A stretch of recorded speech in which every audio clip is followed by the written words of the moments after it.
Hello YouTube, Blue CFL here. Today I'll be showing you my Whelen Engineering Strobe-Alarm.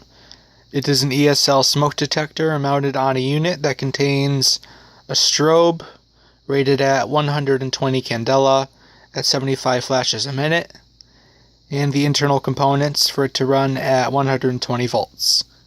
The sounder is integrated into the smoke alarm.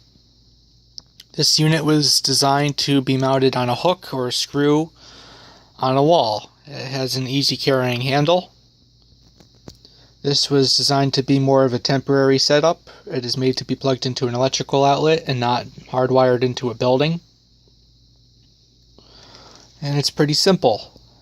Set it off, alarm will sound, and the strobe will start flashing. Like this.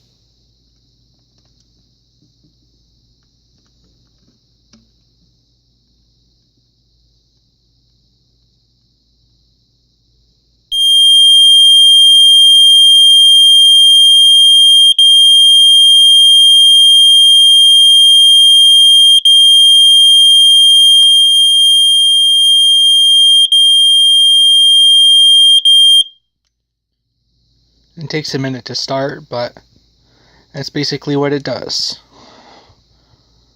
Thank you for watching.